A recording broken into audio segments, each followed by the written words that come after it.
Yeah, it's a perfect November day for the bees today. It's getting pretty cold at night here now, freezing pretty good. It's about 50 degrees right now, which is perfect for the bees to get out and defecate, but they don't go foraging all over the place. The bees actually do better in the winter when the temperatures aren't very warm, just an occasional day where they can get out and take a cleansing flight. We haven't been into this yard for several weeks. Last time we were here, we just put on a couple buckets. There was just a couple of colonies that still needed a little weight. Those nukes needed another jar. This yard's in excellent shape. I expect to be able to do a lot with it in the spring. And today's just all about collecting the remnants of the buckets and just making sure everything is ship-shape. There's no bee work to be done. That's all behind us. All the colonies are queen right and in good shape, plenty of bees. Some of the empty spots got filled with a nuke, 5-frame nuke. Nice little nukes with 4 or 5 frames of bees will make it in this neighborhood. Luckily we're not super cold in the winter. We will get a few snows and some wind and things like that, but it's not like Minnesota or something like that where you got to wrap colonies and have big clusters to make it through the winter. So I feel pretty fortunate in this area. We actually have a winter, but it's just not horrible. And we're just going to hit all the yards here in the next few days or week. Leave them alone till after Thanksgiving, maybe around the 1st of December. We'll start doing some oxalic vaporization. I'm going to do it 3 times this winter. After Thanksgiving, right around the 1st of December, we'll do one. And then we'll come back in 10 days or so and do another. And then another 10 days after that, we'll do a 3rd one. A couple of these colonies still have just a little bit of brood in them. I want that to all be gone before we do the oxalic, because of course the oxalic vaporization only gets the mites that are on the bees, so we really want them to be broodless. I'm really happy with the outfit this fall. We've got a lot of good bees. I didn't sell very many this year on purpose. I'm going to try to run a little more for honey next year instead of making bees. We're going to make a lot of bees, of course, but I'm going to try to make a little more local honey next year. So we're going to go into spring with a little stronger and stronger colonies and a little bigger numbers too. See if we can make some honey. It gives us a little more work to do this winter. We got to make some more honey supers, hopefully in anticipation of having a bigger crop of honey. Last year we made, I think, 90 drums in the spring, and part of that was because we tore our colonies down so far making nukes and things. If I make less nukes and try to go for honey, I'm going to need another 1,000 honey supers. We'll be doing that this winter too. Okay, John just told me, he says, I got stung on camera and I did everything I could to not whine. I turned around and he was like, oh yeah, he's filming me. So yeah, that's on film. Yeah, you did good. You're very photogenic, John. I believe so. Yes, I agree with you. Well, today is a day for celebration. A very rare event is occurring today. John has got a new jacket. It's blinding. It's so bright I need my sunglasses on. Sir. Not used to it. We just bugged him so much he finally did it. John is what we. I'm kind of sad. Huh? I'm kind of sad. You're kind of sad that your old jacket's. Jacket. Well, I think we're going to have to burn it and say a eulogy or something. I don't know. I understand. Yeah, no, there's been a lot of work in this jacket, but. All right.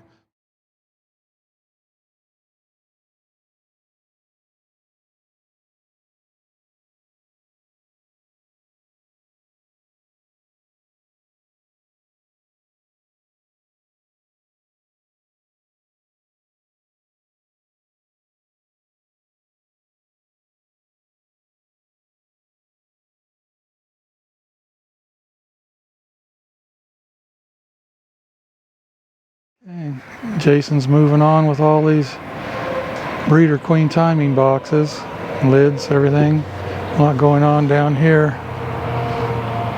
Lots of stuff getting built. Need both of them for Okay. cutting this plywood somehow.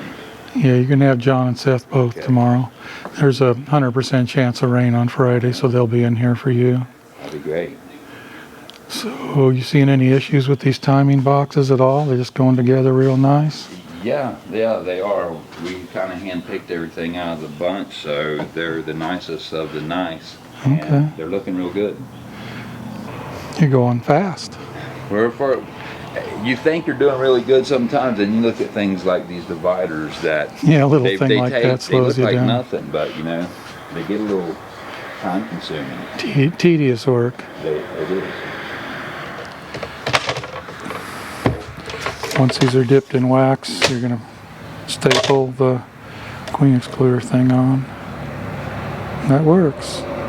You know, I used to use just a queen excluder without the metal frame around it, but it was so warpy and inconsistent. This wood frame actually makes it a lot better.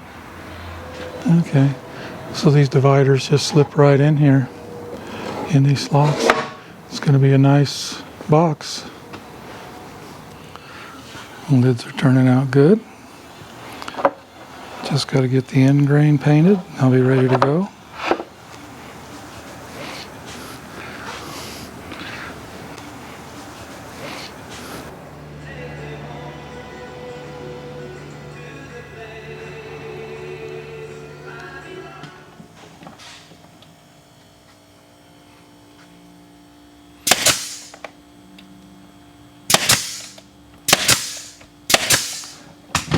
Lots of glue. We like to think that if it's not oozing out and you don't have to wipe it off, you didn't put enough glue on. 1/4-inch crown staples.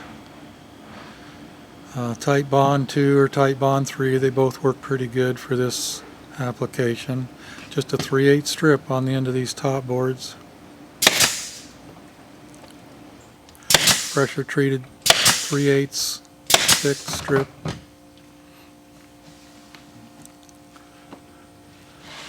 Looks good.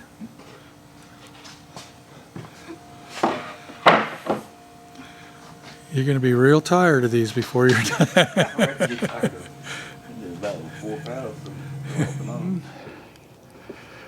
Bottom boards for Hive Life. Looking pretty good. More lids to paint. 8 frame lids to paint.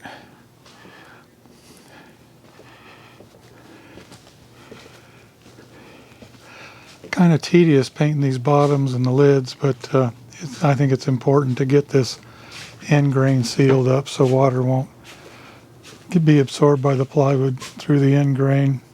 The top is impervious to water, that finish, whatever it is. Well, these are looking pretty good.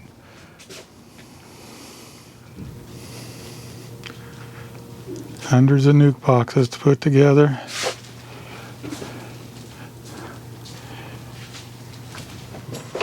Got a new toy today. Had a local guy selling an old table saw. Paid $1,500 for it. So this saw is about $3,400 brand new. I can't see that it's been used all that much.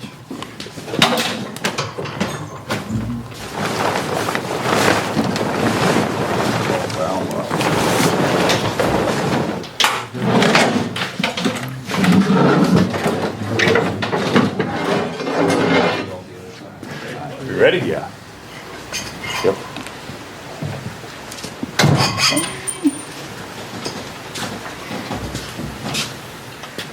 We're going to use this for running strips mostly. On that table saw, we have to bolt the automatic feeder on and take it off every time we change what we're doing. So we're going to dedicate this saw to just making strips and stuff with the automatic feeder. The automatic feeder will never come off of it, so I don't think we need the other tables.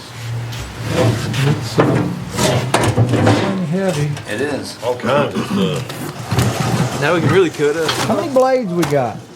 I'm curious. There's 1, 2, 3, 4. That one's brand new, and these have just been sharpened, Right. I believe. Golly. Yeah, we'll run them off and some sharpen. Ah, Well, that's for like finger joints or tenon joints. You put the board on end and run it through the saw. This, you know, on end going through. You Oh, clamp the board to it so it'll hold it while you push it through while it's standing up. yeah. Okay. And then this goes in that table. Remember, acts like a shaper. You Yeah. use the same. yeah. Got a homemade routing table.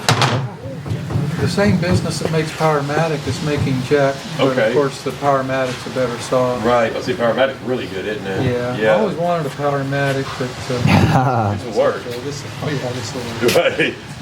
No, I don't think so. Send it back. That thing's got a hoss of a motor on it, I'm wondering how man. much. That's a chunk. If this is 3,400, what would the Powermatic version be? Oh, like 46. Really? Golly. Substantially more. God. I know, it's a lot of money for a table. I had no idea that. Go ahead and pull her out. Okay, Marilyn. I'm leaving in the morning to go visit my daughter in New York City. You going to be able to hold this place together? I will.